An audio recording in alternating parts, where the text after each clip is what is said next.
जय माता दी मित्रों, हमारे यूट्यूब चैनल में आपका हार्दिक स्वागत है। आज मैं आपको बताऊंगा कि अगर आप बाज़ार से या मार्केट से किसी भी देवी की या किसी भी देवता की कोई नई मूर्ति लेकर के आते हो, तो उसको आप अपने घर में किस प्रकार से स्थापित कर सकते हो और कैसे उसकी पूजा करके उसको जागृत कर सकते हो, उसको चैतन्य कर सकते हो, उस मूर्ति में प्राण डाल सकते हो। सबसे पहले तो मैं आपको ये बता दूं कि जब भी आप कोई मूर्ति लेकर के आते हो, जैसे कि कोई पीतल की मूर्ति लेकर के आता है, कोई चांदी की लेकर के आता है, कोई अष्टधातु की लेकर के आता है, तो कोई मिट्टी की लाता है, तो कोई कैसी लाता है, कोई कैसी लाता है। सबकी अपनी अपनी अपनी अपनी इच्छा होती है, अपनी अपनी मान्यता होती है। यहाँ पर मैं आपको एक विधि बताना चाहता हूँ, जिस विधि से अगर आप किसी भी मूर्ति की पूजा करोगे या उस मूर्ति के लिए जो भी मैं उपचार बताऊंगा अभी वो आप करोगे, तो वो मूर्ति जागृत हो जाएगी और वो आपको पूरा लाभ देने लगेगी। सबसे पहले आपको क्या करना है कि अगर आप कोई भी मूर्ति लेकर के आते हो, मान लो अगर आप पीतल की मूर्ति लेकर के आते हो मार्केट से, तो सबसे पहले उस मूर्ति को जब भी आप अपने घर में लाओगे, तो अपने घर में जब आप उस मूर्ति को लेकर के एंट्री करोगे, तो सबसे पहले उस मूर्ति को आपको किसी भी पात्र में रखना है। किसी भी पात्र में बड़ा सा पात्र आपको ले लेना है।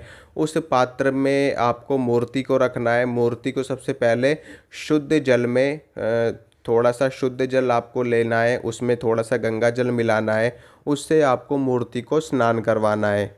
मूर्ति को स्नान करवाने के बाद में उस मूर्ति को आप गाय के कच्चे दूध से स्नान करवा सकते हो, नहीं तो आप पंचामृत से उस मूर्ति को स्नान करवाना है।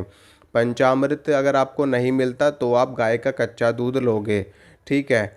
और गाय का भी अगर आपको कच्चा दूध नहीं मिलता तो जो भी आपके पास दूध उपलब्ध है, लेकिन वो दूध भी कच्चा ही होना चाहिए, उबला हुआ दूध नहीं होना चाहिए। उससे भी आप मूर्ति को स्नान करवा सकते हो। उससे मूर्ति को स्नान करवाना है। उसके बाद आपको थोड़ा सा देसी घी लेना है, देसी घी से मूर्ति को स्नान करवाना है। और उसके बाद आपको थोड़ा सा शहद लेना है, शहद से मूर्ति को स्नान करवाना है। उसके बाद मूर्ति को आप हल्दी वाले पानी से स्नान करवाना है। उसके बाद कुमकुम वाले पानी से मूर्ति को स्नान करवाना है। फिर उसके बाद आपको दोबारा से शुद्ध जल में गंगा जल मिला करके मूर्ति को स्नान करवाना है। स्नान करवाने के बाद में मूर्ति को तिलक लगाना है, मूर्ति को पुष्प अर्पित करने हैं और मूर्ति को वस्त्र इत्यादि आपको पहनाने हैं। अगर देवी की प्रतिमा है तो देवी को वस्त्र इत्यादि आपको पहनाने हैं। उनका जो भी चोला आपने लिया है उनकी मूर्ति के साइज़ का, वो उनको पहनाना है। और उनके सामने देसी घी का दीपक जलाना है और धूप बत्ती अगरबत्ती इत्यादि जलानी है। और जो भी प्रसाद आप लेकर के आए हो उस प्रसाद को देवी की प्रतिमा पे अर्पित करना है आपको, ठीक है। प्रसाद में आपको बाज़ार से आप 5 प्रकार की मिठाई ला सकते हो, 7 प्रकार की मिठाई ला सकते हो, बूंदी के लड्डू ला सकते हो, या जो भी प्रसाद आपके पास उपलब्ध है, जो भी आपकी इच्छा हो, जो भी आपका सामर्थ्य हो, उसके हिसाब से प्रसाद ला करके देव प्रतिमा पे, देवी की प्रतिमा पे आपको अर्पित करना है प्रसाद। और उसके बाद वो प्रसाद सभी लोगों में वितरित कर देना है।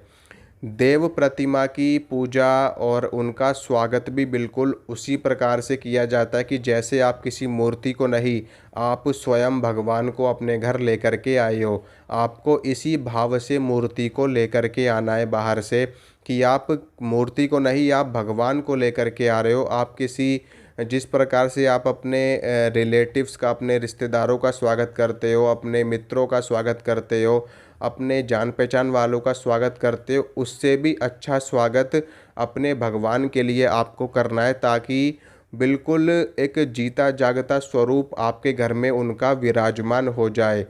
वैसे तो सच्ची सेवा मन से होती है, भाव से होती है, और इसी प्रकार से आपको भी उनकी पूजा आराधना करनी है, उनकी सेवा करनी है। उसके बाद इस तरीके से पूजा करने के बाद उस मूर्ति को अपने पूजा घर में, आपको अपने घर के मंदिर में स्थापित कर देना है। उसके बाद नियमित रूप से उस मूर्ति की आपको पूजा करनी है सुबह शाम। सुबह शाम उनके सामने देसी घी का दीपक जलाओ, धूप बत्ती जलाओ और उसके बाद उनकी आरती करो। उनको तिलक लगाओ। इस तरीके से अगर आप नियमित रूप से उनकी पूजा करने लगोगे तो कुछ दिनों के बाद आपकी मूर्ति पूरी तरह से जागृत हो जाएगी और बिल्कुल वो मूर्ति ऐसे रिएक्ट करेगी जैसे कि स्वयं भगवान विराजमान है, स्वयं माँ भगवती विराजमान है और साक्षात उनका स्वरूप वहाँ पर विद्यमान है। इसका आभास भी आपको स्वप्न के माध्यम से हो जाएगा। वो माँ भगवती की मूर्ति, वो देव प्रतिमा स्वयं अपना साक्षात्कार आपको स्वप्न के माध्यम से करवा देगी या फिर किसी भी माध्यम से आपको करवाने लगेंगी। ऐसे अनेकों उदाहरण देखे गए हैं कि जब हम किसी भी मूर्ति की पूजा एकदम प्राण प्रतिष्ठित मान करके करते हैं, जागृत मान करके करते हैं, एकदम जीवित और जागृत स्वरूप मान करके उसकी हम पूजा करते हैं, तो उसका साक्षात्कार हमें हो जाता है और हमें ऐसा प्रतीत होता है कि जैसे स्वयं भगवान हमसे बात कर रहे हैं। तो इसी तरीके से सच्चे मन से, सच्चे भाव से मूर्ति की पूजा करनी है। मूर्ति को मूर्ति नहीं मानना, आपको उसको देवी मानना है या देवता मानना है या जो भी आपके इष्ट देव हैं उनका साक्षात स्वरूप मान करके उनकी सेवा आपको करनी है।